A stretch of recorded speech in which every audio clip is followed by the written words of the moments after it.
ꯈꯪꯍꯧꯗꯕ ꯃꯤꯀꯨꯞꯇ ꯈꯪꯍꯧꯗꯕ ꯇꯥꯡꯀꯛ ꯑꯃꯗ ꯊꯦꯡꯅꯔꯨꯏ ꯁꯛꯈꯪꯗꯕꯤ ꯅꯍꯥꯛꯄꯨ ꯈꯜꯂꯨꯏ ꯑꯃꯨꯛꯁꯨ ꯑꯩꯒꯤ ꯑꯉꯥꯎꯕ ꯋꯥꯈꯜꯁꯤꯅ ꯀꯔꯤꯒꯤꯗꯃꯛꯇ ꯅꯪꯒꯩꯒ ꯑꯁꯨꯝꯅ ꯊꯦꯡꯅꯍꯜꯂꯝꯂꯤꯕ ꯀꯔꯤꯒꯤꯅꯣ ꯊꯃꯣꯏꯁꯤꯅ ꯅꯪꯕꯨ ꯑꯁꯨꯛ ꯈꯣꯏꯗꯥꯔꯨꯔꯤꯕ ꯃꯇꯣꯝꯇ ꯋꯥꯍꯪ ꯑꯣꯏꯅ ꯃꯊꯪ ꯑꯍꯤꯡꯗꯨꯃ ꯇꯨꯝꯊꯕ ꯌꯥꯗ ꯍꯪꯖꯩ ꯅꯍꯥꯛꯄꯨ ꯑꯩꯒꯤ ꯀꯅꯥꯅꯣ ꯁꯛꯈꯪꯗꯕꯤ ꯅꯪꯕꯨ ꯀꯔꯝꯅ ꯑꯩꯅ ꯅꯨꯡꯁꯤꯔꯨꯕꯅꯣ ꯐꯥꯎꯈꯤꯗꯦ ꯅꯣꯡꯃꯇ ꯋꯥꯈꯜꯁꯤꯅꯁꯨ ꯈꯜꯂꯨꯕ ꯂꯩꯇꯦ ꯑꯗꯨꯕꯨ ꯑꯣꯏꯔꯔꯦ ꯉꯁꯤꯗꯤ ꯇꯁꯦꯡꯕ ꯅꯨꯡꯁꯤꯕ ꯍꯥꯏꯕꯗꯣ ꯈꯥꯒꯦꯝꯕ ꯃꯥꯒꯤꯗꯤ ꯍꯩꯅꯕꯤꯅꯤ ꯊꯦꯡꯅ ꯍꯧꯒꯠꯄ ꯍꯥꯏꯕꯁꯤ ꯑꯗꯨꯅ ꯃꯃꯥꯅ ꯆꯪꯂꯛꯇꯨꯅ ꯍꯧꯗꯣꯛꯇ꯭ꯔꯕꯗꯤ ꯃꯁꯥꯅ ꯈꯪꯅ ꯍꯧꯒꯠꯄꯤꯕ ꯖꯥꯠ ꯅꯠꯇꯦ ꯂꯩꯃꯗꯨ ꯉꯁꯤꯁꯨ ꯃꯆꯥꯅꯨꯄꯥꯒꯤ ꯀꯥꯗ ꯆꯪꯂꯛꯇꯨꯅ ꯊꯣꯡꯗꯨ ꯀꯣꯛ ꯊꯤꯟꯗꯨꯅ ꯀꯧꯔꯛꯏ ꯍꯩ ꯑꯇꯣꯝꯕ ꯇꯥꯕ꯭ꯔꯣ ꯑꯇꯣꯝꯕ ꯈꯥꯒꯦꯝꯕ ꯃꯃꯤꯠꯇꯨ ꯎꯏꯔꯨꯝ ꯇꯧꯅ ꯃꯀꯣꯛꯇꯨ ꯐꯩꯖꯨꯞ ꯃꯅꯨꯡꯗꯒꯤ ꯂꯤꯊꯣꯛꯇꯨꯅ ꯈꯨꯝꯂꯛꯏ ꯀꯩꯅꯣꯃ ꯍꯩ ꯅꯄꯥꯅ ꯊꯕꯛ ꯑꯝꯇ ꯆꯠꯁꯤ ꯍꯧꯒꯠꯂꯣ ꯍꯥꯏꯔꯤ ꯇꯥꯕ꯭ꯔꯥ ꯏꯃꯥꯅ ꯍꯥꯏꯔꯤꯁꯤꯕꯣ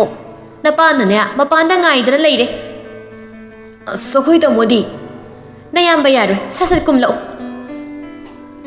ꯂꯩꯃꯗꯣ ꯑꯃꯨꯛ ꯃꯈꯥꯗ ꯀꯨꯝꯊꯈꯤꯔꯝꯃꯤ ꯃꯥꯒꯤ ꯅꯨꯄꯤ ꯆꯪꯂꯛꯄ ꯎꯕꯗ ꯍꯥꯏꯔꯛꯏ ꯍꯧꯒꯠꯍꯧꯔꯕ꯭ꯔꯣ ꯀꯗꯥꯏꯗꯒꯤ ꯅꯆꯥꯁꯤꯅ ꯅꯣꯡꯃꯇ ꯉꯟꯅ ꯍꯧꯒꯠꯄ ꯃꯈꯣꯏ ꯄꯥꯕꯨꯡꯕꯨ ꯎꯕꯤꯈ꯭ꯔꯕ꯭ꯔꯣ ꯍꯩꯃ ꯍꯧꯒꯠꯍꯧꯗ꯭ꯔꯤꯕ꯭ꯔꯥ ꯃꯥꯕꯨ ꯍꯧꯗꯣꯛꯂꯝꯗ꯭ꯔꯤꯕ꯭ꯔꯣ ꯑꯣ ꯍꯧꯗꯣꯛꯑꯝꯃꯦ ꯍꯧꯖꯤꯛꯄꯨꯗꯤ ꯀꯨꯝꯃꯛꯑꯅꯤ ꯈꯥꯒꯦꯝꯕꯗꯣ ꯌꯥꯝ ꯇꯟꯅ ꯃꯈꯥꯗ ꯀꯨꯝꯂꯛꯂꯝꯃꯤ ꯀꯥꯏꯗꯅ ꯆꯠꯅꯤꯕꯣ ꯑꯌꯨꯛꯁꯤꯗ ꯀꯩ ꯊꯕꯛꯅꯣꯕ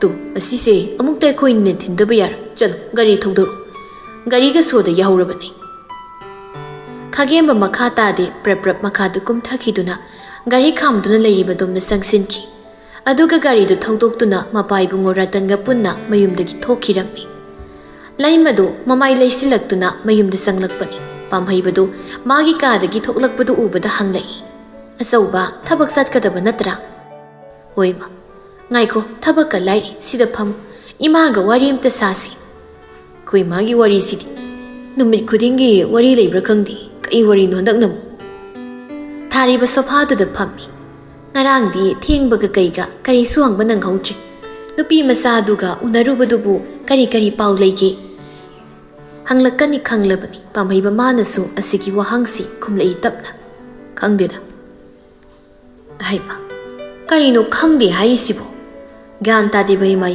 ꯀꯩ ꯍꯥꯏꯗꯣꯏꯅꯣ ꯂꯩꯃꯗꯣ ꯃꯆꯥꯗ ꯂꯨꯔꯥꯛꯅꯅ ꯌꯦꯡꯗꯨꯅ ꯅꯠꯇꯦ ꯅꯨꯄꯤ ꯃꯆꯥꯗꯨꯅ ꯂꯨꯍꯣꯡꯕꯁꯤ ꯃꯥ ꯄꯥꯝꯗ꯭ꯔꯦ ꯍꯥꯏꯔꯛꯂꯕ꯭ꯔꯥ ꯍꯥꯏ ꯋꯥꯅꯤ ꯑꯗꯨꯁꯨ ꯍꯥꯏꯔꯛꯇꯦ ꯑꯗꯨꯗꯤ ꯀꯔꯤ ꯍꯥꯏꯔꯛꯂꯤꯕ ꯅꯠꯇꯦ ꯅꯣꯏ ꯑꯅꯤꯕꯨ ꯎꯅꯔꯨꯁꯣ ꯊꯥꯔꯤꯕꯗꯨꯕꯨ ꯇꯨꯃꯤꯟ ꯂꯩꯅꯔꯨꯔꯕ꯭ꯔꯣ ꯍꯥ ꯑꯄꯥꯝꯗ ꯃꯣꯠ ꯐꯣꯡꯗꯣꯛꯅꯧ ꯍꯥꯏꯕꯅꯤ ꯅꯠꯇꯦ ꯀꯔꯤꯝꯇ ꯍꯥꯏꯅꯗꯦ ꯍꯥꯏꯔꯤꯁꯤꯕꯨ ꯑꯩꯕꯨ ꯑꯣꯏꯁꯨ ꯑꯩꯒꯤ ꯊꯕꯛꯀꯤ ꯐꯣꯟ ꯇꯧꯁꯤꯜꯂꯛꯇꯅ ꯅꯪꯗ꯭ꯔꯦ ꯒ꯭ꯌꯥꯟ ꯇꯥꯍꯧꯗ꯭ꯔꯦ ꯑꯗꯨꯗ ꯀꯣꯟꯅ ꯑꯃꯨꯛ ꯎꯅꯔꯁꯤ ꯍꯥꯏꯅꯔꯒ ꯑꯗꯨꯝ ꯌꯨꯝꯗ ꯍꯜꯂꯛꯏ ꯏꯕꯨꯡꯉꯣ ꯅꯪꯁꯦ ꯄꯥꯡꯁꯨ ꯄꯥꯡꯈꯤꯗ꯭ꯔꯦꯗꯀꯣ ꯏꯃꯥ ꯄꯥꯡꯗꯕ ꯅꯠꯇꯦ ꯃꯤ ꯅꯨꯄꯤ ꯃꯆꯥꯗꯨꯅꯁꯨ ꯋꯥ ꯉꯥꯡꯗ꯭ꯔꯗꯨꯕꯨ ꯑꯩꯅ ꯃꯆꯤꯟꯗꯨ ꯐꯥꯛꯇꯣꯛꯂꯒ ꯋꯥ ꯉꯥꯡꯉꯣ ꯂꯥꯎꯁꯤꯟꯒꯗ꯭ꯔꯕ ꯆꯠꯂꯤꯉꯩꯗꯨꯗ ꯁꯤꯅꯤ ꯃꯥꯏꯅꯤ ꯍꯥꯏꯕ ꯃꯇꯪ ꯇꯥꯕꯤꯃ ꯈꯪꯂꯕꯗꯤ ꯅꯉꯣꯟꯗꯁꯨ ꯋꯥꯈꯜꯗꯣ ꯂꯩꯇꯥꯖꯩꯗꯅ ꯑꯗꯨꯒꯤ ꯋꯥꯅꯤ ꯅꯠꯇꯦ ꯅꯨꯄꯤ ꯃꯆꯥꯗꯨꯕꯨ ꯃꯁꯛ ꯃꯇꯧ ꯀꯝꯗꯧꯋꯦ ꯍꯟꯗꯛꯀꯤ ꯃꯃꯥ ꯏꯕꯦꯝꯃꯒꯤ ꯋꯥꯁꯤꯗꯗꯤ ꯄꯥꯝꯍꯩꯕꯗꯨ ꯈꯪꯅꯣꯛꯂꯛꯏ ꯃꯆꯥꯒꯤ ꯃꯇꯧꯗꯨꯗ ꯑꯃꯨꯛꯀꯁꯨ ꯍꯪꯖꯤꯜꯂꯛꯏ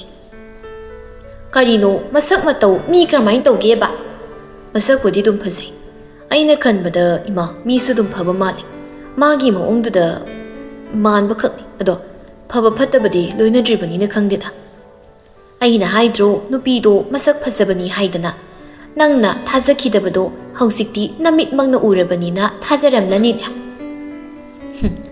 ꯑꯣ ꯈꯪꯉꯤ ꯐꯖꯩ ꯍꯥꯏꯕꯕꯨꯗꯤ ꯍꯣꯏꯁꯤ ꯌꯥꯔꯦ ꯏꯃꯥ ꯇꯣ ꯁꯤꯒꯤ ꯋꯥꯔꯤꯁꯦ ꯑꯩ ꯄꯨꯡ ꯊꯦꯡꯖꯤꯜꯂꯛꯏ ꯂꯣꯏꯁꯤꯜꯂꯨꯈꯤꯒꯦ ꯍꯣꯏ ꯏꯃꯥꯁꯨ ꯏꯟꯁꯥꯡꯈꯛ ꯉꯥꯏꯔꯕꯅꯤ ꯆꯥꯛꯇꯤ ꯉꯁꯥꯏꯅ ꯂꯣꯏꯔꯕꯅꯤ ꯀꯨꯏꯔꯣꯏ ꯀꯥꯡꯁꯣꯏ ꯍꯦꯛꯇ ꯊꯣꯡꯖꯤꯜꯂꯗꯕꯅꯤ ꯁꯣ ꯂꯣꯏꯁꯤꯟꯖꯔꯨꯔꯣ ꯄꯥꯝꯍꯩꯕꯗꯨ ꯃꯥꯒꯤ ꯀꯥꯔꯣꯝꯗ ꯑꯃꯨꯛ ꯀꯥꯈꯠꯈꯤꯔꯝꯃꯤ ꯂꯩꯃꯁꯨ ꯀꯤꯆꯟꯗ ꯆꯪꯗꯨꯅ ꯏꯟꯁꯥꯡꯗꯨ ꯊꯣꯡꯅꯕ ꯀꯟꯅ ꯍꯣꯠꯅꯔꯤ ꯁꯣꯝꯗꯅꯤ ꯈꯥꯒꯦꯝꯕ ꯑꯃꯗꯤ ꯔꯇꯟ ꯃꯈꯣꯏ ꯑꯅꯤꯅ ꯗꯨꯀꯥꯟ ꯑꯃꯒꯤ ꯃꯄꯥꯗ ꯈꯥꯝꯗꯨꯅ ꯂꯩꯔꯤꯉꯩꯗꯅꯤ ꯔꯇꯟꯗꯤ ꯗꯨꯀꯥꯟ ꯃꯄꯨꯗꯨꯒ ꯆꯪꯁꯤꯟꯗꯨꯅ ꯋꯥꯔꯤ ꯀꯟꯅ ꯇꯧꯔꯤ ꯒꯥꯔꯤ ꯃꯅꯥꯛꯇꯨꯗꯅ ꯈꯥꯒꯦꯝꯕꯗꯨ ꯐꯣꯟ ꯃꯦꯠꯇꯨꯅ ꯂꯩꯔꯤꯉꯩ ꯇꯥꯟꯖꯥꯗꯨꯗꯅꯤ ꯃꯃꯥꯏꯗꯨ ꯐꯣꯟꯗꯨꯗꯒꯤ ꯃꯤꯠꯐꯝ ꯈꯖꯤꯛ ꯆꯣꯏꯗꯨꯅ ꯂꯩꯊꯣꯔꯛꯄꯗ ꯕꯥꯏꯛ ꯑꯃꯒꯤ ꯃꯅꯤꯡꯗ ꯅꯣꯛꯃꯤ ꯇꯣꯡꯗꯨꯅ ꯆꯠꯈ꯭ꯔꯤꯕꯤ ꯅꯨꯄꯤꯗꯨꯕꯨ ꯎꯕꯗ ꯈꯥꯒꯦꯝꯕ ꯇꯤꯡ ꯂꯥꯎꯈ꯭ꯔꯦ ꯃꯤꯠꯐꯝ ꯍꯣꯡꯗ ꯌꯦꯡꯂꯤ ꯃꯥꯅꯤ ꯕꯥꯏꯛꯇꯨꯒꯤ ꯃꯅꯤꯡꯗ ꯇꯣꯡꯗꯨꯅ ꯆꯠꯈ꯭ꯔꯤꯕꯗꯨ ꯑꯇꯩ ꯀꯅꯥꯁꯨ ꯅꯠꯇꯦ ꯊꯥꯗꯣꯏꯅꯤ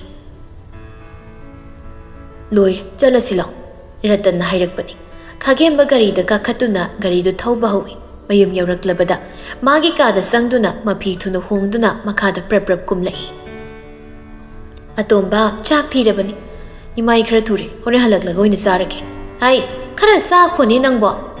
Mama na nganglibadu takiji thuna magthoklaktuna college tamna garidu yangna thauraklammi. College ki campus mamangtuda garidu khami thadoi bike tu dagi kumtharei. Iteima nang stegi sangkro. Ay manung phau thoksinbado talleb. Hoi hoi adu phasana haloko lambi da muk panlanga leiranu. Hoi tem. Yuhen du bike thauduna muk mafam du dagi satkirami. Thadoi gi mane gi masana yuhen ba. Mama ga punna thadoi gi yumda chairau-bagi phi thinba laklambani. Matai mana line da college satkani haina thoklakpadu ubada mana oina thinbigi haiduna thinbirakiba oirammi. Thadoi college manung da sanglai. Ikang khangauda thadoi gi nakalduda Khagemba-gi bike tu phatlauna khamjillai. Thadoi ikang khangi mamituna Khagemba-da yengduna lei. Nadomdaro thadoi masadu ithak thakali. Ah hoi. Adudi tongo lambi se. Lekom yam thoi. Yarani Khagemba college yorasidi nangadum changam. Khagemba makha taramde tumina gari du thauduna gari su hairamda sangkhirami. Thadoi nak yetta haipet mamai du leiduna yengi. Aduga Khagemba-na gari thaukhriba maikai adomda amuk yengduna leptuna lei. Matangduda nupi aniduna laptak thadoi bu kaurai. Thadoi phanek masidu makutuna paiduna lakpa hawi. Khagemba classroom duda tumina phamduna lei. Mamanaba taisu laklamtri. Thadoi hoisu sanglai. Thadoi Khagemba-na matomta phamduna leirambaduda haipet yengi. Adubu Khagemba thadoi hoina sanglakpaga mapanda thuna thokirami. Insidi laroi. Oh, mama gi mapamda chatkani haigum tawkibani adu noiramani. Thadoi di mamituna thonglomda munna yengduna lei matawduda Salini amadi Kajal haipet yengnai. Tupia kaidorage. Thadoi mitphamdu hanjinduna mamanabi aniduda amuk yengi. Kishum tawdi. Aduga kaigino nangna mangidi. Hairaga thonglomda yengi. Adubu tana sanarisu Khagemba mana phamduna leiribadu makhoigi hek mityengpham thongjildudi hek tai. Tasengmadi thadoi Khagemba-da yengi yauna yengba natte. Wakal amada mamituna ayengba mada yengduna leiribani. Oh, khangi nangisi ai gyan tare. Kaibuno aise. Salini mamaidu leisilaktuna.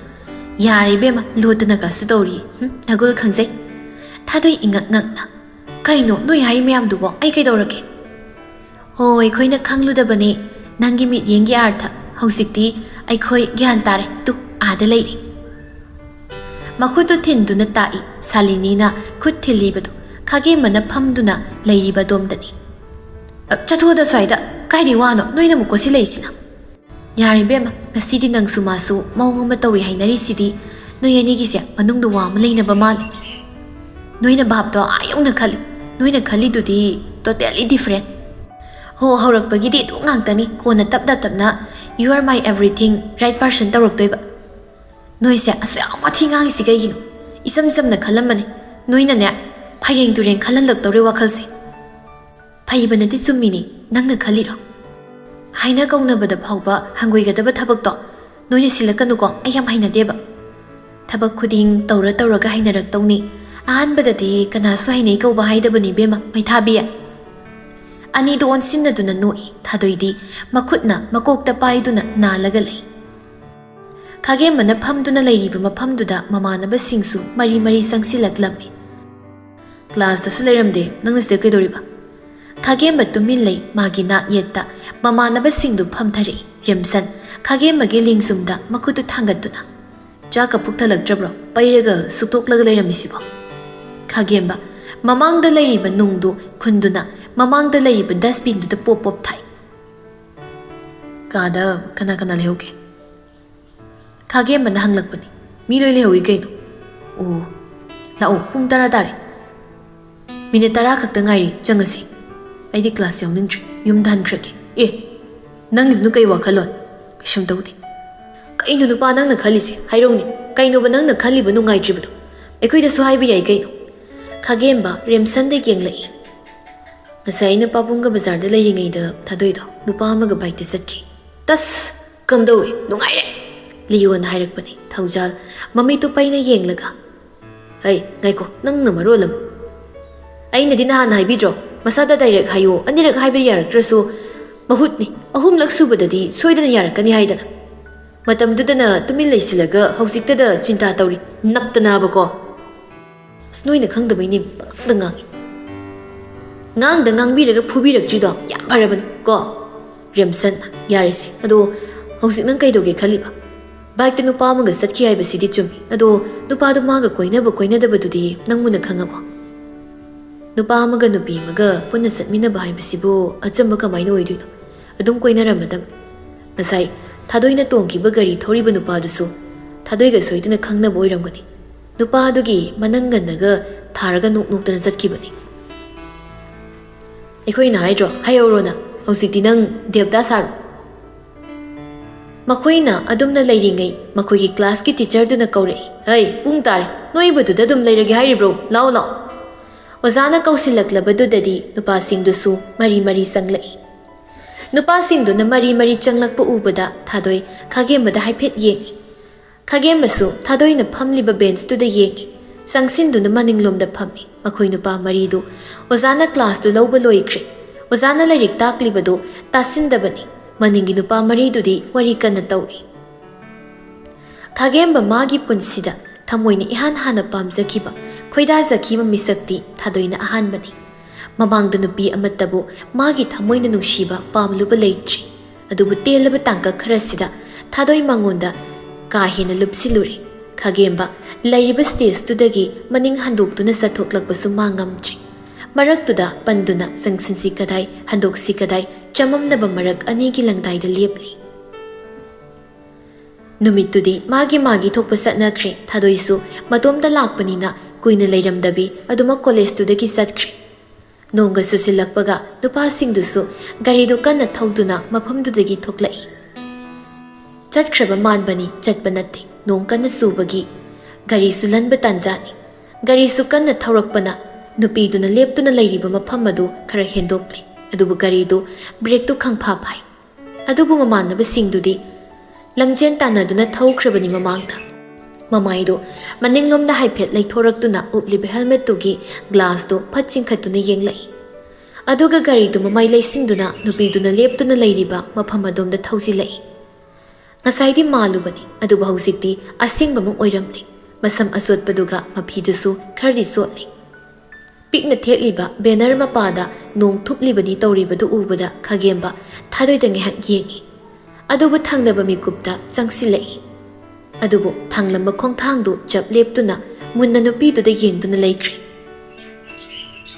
ꯒꯥꯔꯤ ꯂꯥꯛꯇ꯭ꯔꯕꯣ ꯃꯁꯥꯗꯨ ꯏꯪꯕꯒꯤ ꯅꯤꯛꯂꯤꯉꯩ ꯃꯊꯛꯇꯨꯗ ꯑꯆꯣꯠꯄ ꯃꯁꯝꯗꯨꯁꯨ ꯁꯦꯝꯖꯤꯟꯕ ꯂꯥꯛꯅꯔꯤꯉꯩ ꯃꯅꯥꯛꯇ ꯀꯅꯥ ꯆꯪꯂꯛꯏ ꯐꯥꯎꯕ ꯊꯥꯗꯣꯏ ꯈꯟꯖꯤꯜꯂꯨꯗ꯭ꯔꯤ ꯑꯗꯨꯕꯨ ꯂꯨꯝ ꯂꯥꯎꯕ ꯈꯣꯟꯖꯦꯜꯗ ꯒꯥꯔꯤ ꯂꯥꯛꯇ꯭ꯔꯕ꯭ꯔꯣ ꯍꯥꯏꯅ ꯍꯪꯂꯛꯄ ꯋꯥꯍꯪꯗꯨꯗ ꯊꯥꯗꯣꯏ ꯃꯃꯥꯏꯗꯨ ꯇꯞꯅ ꯂꯩꯊꯣꯔꯛꯏ ꯑꯗꯨꯕꯨ ꯊꯥꯗꯣꯏ ꯃꯃꯤꯠꯇꯨ ꯁꯪꯇ꯭ꯔꯤꯛ ꯅꯨꯄꯥꯗꯨꯗ ꯌꯦꯡꯗꯨꯅ ꯂꯩꯈ꯭ꯔꯦ ꯅꯨꯄꯥꯗꯨꯒꯤ ꯃꯈꯨꯠꯇ ꯁꯥꯇꯤꯟ ꯑꯃ ꯄꯥꯏꯗꯨꯅ ꯅꯨꯄꯤꯗꯨꯒꯤ ꯃꯄꯥꯗꯨ ꯇꯝꯅ ꯈꯟꯖꯤꯜꯂꯛꯏ ꯂꯥꯞꯅ ꯑꯅꯤꯗꯨꯅ ꯇꯧꯅꯔꯤꯕ ꯃꯇꯧꯗꯨ ꯅꯣꯡ ꯃꯔꯛꯇꯨꯗ ꯃꯨꯟꯅ ꯌꯦꯡꯗꯨꯅ ꯂꯩ ꯈꯥꯒꯦꯝꯕꯗꯣ ꯑꯩꯒꯤ ꯒꯥꯔꯤ ꯌꯥꯎꯔꯤ ꯊꯤꯜꯂꯝꯃꯒꯦ ꯊꯥꯗꯣꯏ ꯋꯥ ꯉꯥꯡꯗꯦ ꯆꯠꯁꯤ ꯀꯗꯥꯏ ꯆꯠꯂꯣꯏꯁꯤ ꯀꯗꯥꯏ ꯈꯟꯖꯥꯅꯩ ꯅꯣꯡꯁꯤꯁꯨ ꯄꯥꯛꯅ ꯍꯥꯡꯒꯗꯧ ꯃꯥꯟꯗꯦ ꯁꯤꯗꯒꯤ ꯈꯖꯤꯛ ꯃꯝꯁꯤꯜꯂꯛꯂꯕꯗꯤ ꯍꯟꯕ ꯈꯨꯗꯣꯡ ꯆꯥꯒꯗꯧ ꯃꯥꯟꯗꯦ ꯌꯥꯔꯒꯗꯤ ꯑꯩ ꯊꯤꯜꯂꯝꯃꯒꯦ ꯊꯥꯗꯣꯏ ꯑꯗꯨ ꯐꯥꯎꯕ ꯋꯥ ꯉꯥꯡꯗꯦ ꯁꯣꯝꯗ ꯈꯥꯒꯦꯝꯕꯗꯤ ꯁꯥꯎꯅꯤꯡꯕꯅ ꯈꯣꯏꯔꯥꯡ ꯅꯨꯄꯥꯁꯤꯕꯨ ꯀꯅꯥꯅꯣ ꯍꯥꯏꯕ ꯈꯪꯅꯤꯡꯕ ꯐꯥꯎꯔꯛꯏ ꯑꯗꯨꯕꯨ ꯊꯥꯗꯣꯏꯒ ꯃꯥꯒꯤ ꯈꯪꯅꯕ ꯅꯠꯇꯕꯅꯤꯅ ꯀꯔꯝꯅꯗꯤ ꯆꯪꯗꯨꯅ ꯍꯪꯂꯨꯅꯤ ꯆꯪꯁꯤꯟꯕ ꯉꯝꯗꯦ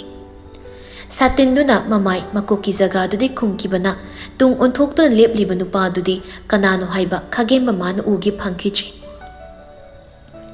ꯁꯣꯝꯅ ꯑꯩꯕꯨ ꯄꯥꯝꯗ꯭ꯔꯁꯨ ꯍꯩꯅꯗ꯭ꯔꯕꯁꯨ ꯑꯩ ꯀꯥꯏꯗꯦ ꯆꯜ ꯑꯗꯨꯕꯨ ꯑꯩꯒꯤ ꯃꯥꯡꯗ ꯅꯪꯅ ꯁꯨꯝꯅ ꯂꯩꯕ ꯎꯔꯒ ꯑꯩ ꯅꯪꯕꯨ ꯊꯥꯗꯣꯛꯇꯨꯅ ꯍꯨꯟꯗꯣꯛꯂꯝꯂꯒ ꯆꯠꯄꯗꯤ ꯅꯨꯡꯉꯥꯏꯇꯦ ꯅꯪꯅ ꯊꯥꯖꯗ꯭ꯔꯒ ꯑꯩ ꯅꯪꯒꯤ ꯏꯃꯥꯗ ꯀꯣꯜ ꯇꯧꯒꯦ ꯑꯗꯨꯒ ꯑꯩ ꯍꯥꯏꯒꯦ ꯊꯥꯗꯣꯏ ꯍꯧꯖꯤꯛꯇꯗ ꯋꯥ ꯉꯥꯡꯂꯛꯏ ꯑꯩ ꯑꯣꯇꯣꯗ ꯑꯗꯨꯝ ꯆꯠꯈ꯭ꯔꯒꯦ ꯅꯨꯄꯥꯗ ꯁꯣꯔ ꯑꯃ ꯁꯥꯡꯅ ꯍꯣꯟꯗꯣꯛꯈꯤ ꯁꯣꯝꯒꯤ ꯊꯕꯛꯇꯣ ꯑꯗꯨꯝ ꯆꯠꯄꯤꯔꯨꯔꯣ ꯑꯩꯅ ꯌꯥꯅꯕ ꯑꯗꯨꯝ ꯆꯠꯈ꯭ꯔꯒꯦ ꯑꯁꯤ ꯍꯥꯏꯔꯒ ꯆꯠꯀꯦ ꯇꯧꯕꯗ ꯃꯐꯝꯗꯨ ꯅꯥꯟꯕꯒꯤ ꯇꯨꯁꯤꯟꯒꯦ ꯇꯧꯏ ꯑꯗꯨꯕꯨ ꯅꯨꯄꯥꯗꯨꯅ ꯐꯠ ꯉꯥꯛꯇꯨꯅ ꯊꯥꯗꯣꯏꯕꯨ ꯃꯅꯥꯛꯇ ꯆꯤꯡꯁꯤꯜꯂꯤ Ngasayda somda anidugi mataudu yengduna lairiba khagemba di ping laukre. Sangsinduna nupa asibu mamay mamit khangda thajiningba phaurai. Thadoi nupaduga ngehak mitchanai adubu kuidi. Mikuptumaktada anidu phat lapthoknai thadoi ikai khrani khangbana amuk nupaduna makha tarei. Nongsi kanchilakpa male. Ngasayda lepa sum laibagi nangi phidusu hena sochili. Soidra naba tari manam kalanuchan lau tilamagi. Thadoi mamituna makhada yengthabada magi phanek matondudi chotpagi masum tup tup tarabani. Mamsilakpagi main road mapanda thaliba street light singdusu mathang thanba haugatnarakli. Upai lairaroi khanglabada thadoi hoi mai hairamda nupaduguna thairamduna gari lairiba domda sangduna tumin tongkhatkre. Khangemba mamit anidu laukthokduna masinda soli. Gari sido mukakre. Hausing numit tarakansida kanano karino haisu khangdaba nupasiga. Prok sakpa haibadu oire khagembadi satin paiduna lepliba nupadu nupi mana satkiba maigai adomda yengduna masindu khajik singduna noi. Adubu masu sangsilaktuna gariduda kakhatuna garidu thauduna mafamdudagi satkirami. Khagembadi nong maraktuda wakhalsu chamamnaba maga loinana aniduna satkiba maigai adomda yengduna leirami. Nakaldagi lakpa gari amana horn kana khongjilakpaduda khagemba masadu ikhang khangna gyal lai.